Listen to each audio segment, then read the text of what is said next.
What's up, everybody? My name is Chef Marcus Samuelsson, and I'm extremely excited to be here and share my experience of being a chef, but also through such a challenging year. And I think 2020, I learned the most I've ever learned is really in this past year. I learned about myself, I learned about my extended family, and how to navigate. And on both on a professional side and on a personal side, it was very, very difficult, but it was also very rewarding in a way that I could never imagine.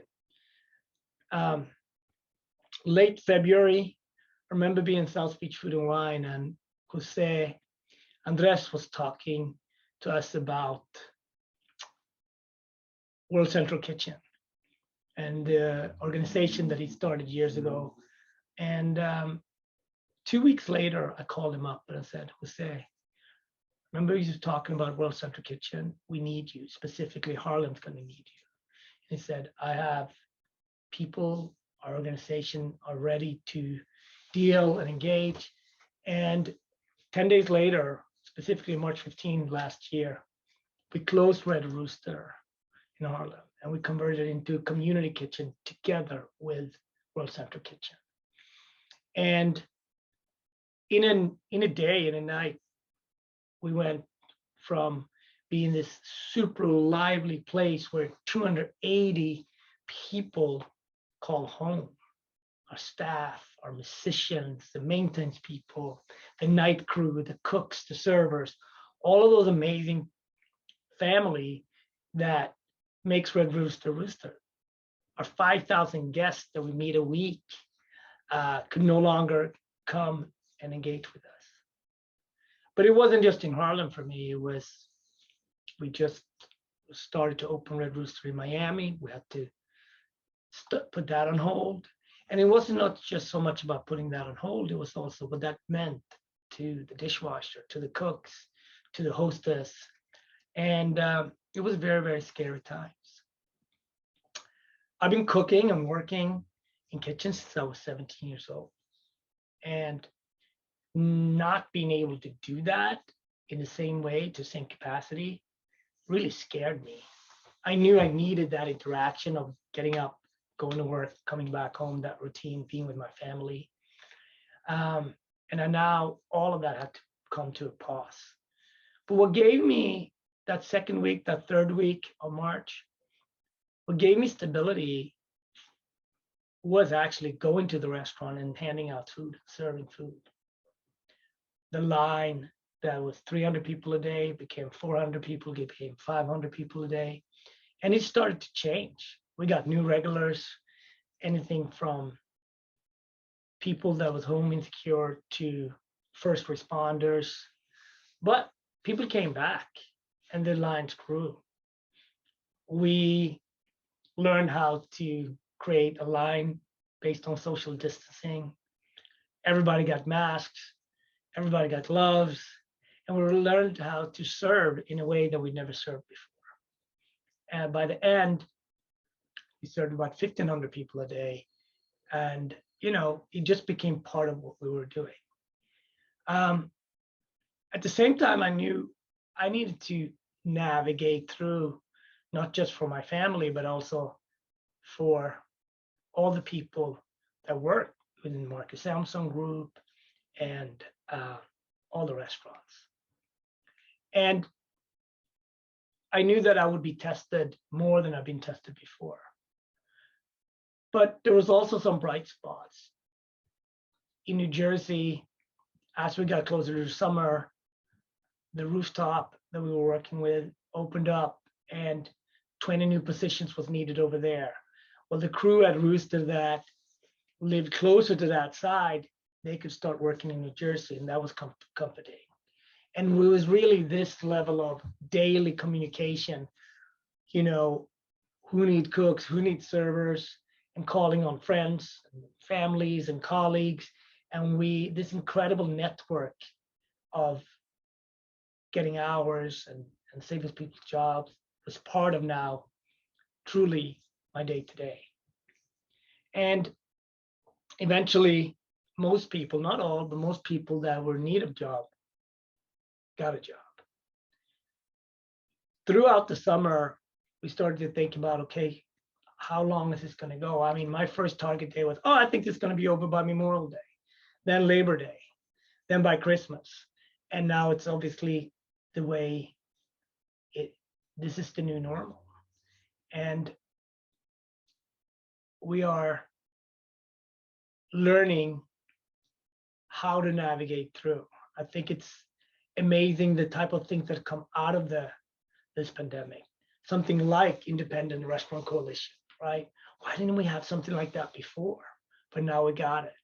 And through the extraordinary work of that collective, we actually are part of pushing Congress and pushing our local politicians to create a $28 billion restaurant bill, an initiative that eventually is going to help local restaurants, mom and pops throughout this country.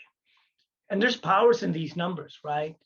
Sometimes you forget that we that work in restaurants, we're part of somewhere between 11 to 15 million restaurant workers in this country that work in independent restaurants. So we're part of this huge network. And sometimes we forget how much power it is in that. And I think that is one of the lessons that I learned from 2020, that we're part of something larger. I think also that as a chef with a platform, it was very important for me to sharing that space and sharing new information. And for me, it was thinking through starting my podcast, This Moment, but also finishing the book, The Rise. As the country was going through and navigating, obviously, COVID, we also dealt with a longer pandemic, right? We had a social justice conversation that I hope stays in terms of race. And the sad thing is that we will solve and get the vaccine for COVID, but the pandemic of racism is still within us. So there's obviously a longer take, and it's going to take longer to, not to work on it, but actually to fix it. And I think working on The Rise, finishing The Rise during this summer, during the past summer, with incredible demonstration, the manifestation that happened was very, very powerful, was also something that I will never forget. And then throughout fall, be able to broadcast people of color, Black chefs in the space has been one of the highlights of my career. I think as chefs, we all share a love for people, or a love for food, all foods, all people. But we also been scared. What's going to happen to my business? What's going to happen to my job? So it's going to require the most amount of working collectively, locally together. And I know as chefs, we're not scared of that. That's something that we've been doing for a long time, but we're really going to be put to the test, tested even more, right? Because now, as the vaccine is being rolled out, we're grateful for that, then eventually what's going to happen? Are our customers going to come back right away? Are they going to be intimidated coming back to our restaurants, knowing that the restaurant industry to begin with is not a really high profit center? So we do need everybody to come back. So we can't, if the restaurant has between 5 to 8% profitability, we do need our guests to come back fully and engage with us, with mask, or depending on how people are comfortable going out to see, outside or inside. And I do think this stop and start has been one of the hardest part, right? Obviously locally it's been felt the same, but it's been sort of experienced very differently. In certain parts of the country, outdoor dining works because of the climate. In a certain part of the country, we do need indoor. And here in New York, with it closer, and then 25%, 35%, now we're back up to 50%. It's been very, very challenging. But I do know that we're strong. And I know that the larger EatDenver community and the Colorado community is extremely, extremely strong. I've taken a lot of inspiration from people like Bobby Stuckey and his team that really led the way in the Independent Restaurant Coalition, but also the mom and pop restaurants that have shown so much inspiration in terms of how quickly they pivoted to doing takeout and connecting to the community through takeout and just being very, very creative with it. I think all chefs, all restaurants have also learned how to connect with their audience in different ways, right? Whether it's been cooking classes online or cooking classes on FaceTime or on Instagram, we've now are put in a place that we have to connect with our audience, with our customers in any possible way. You know, as a chef that is on TV, obviously I'm extremely privileged and fortunate to be able to do that, but local restaurants can do that too, because every local restaurant has that local following that can really talk to their community in terms of, hey, I need you now, and I really need you to sign up for this cooking class or sign up for this swag that our restaurant are producing. Really think about, yes, if the word of 2020 was pivoting, I hope the word of 2021 is really compassion and understanding for what it takes to run a restaurant and what it takes for us collectively to open back up again. But I know we can do it, because I do know if there's any community that is strong, any community that has been tested, is the restaurant community. And we always pull through.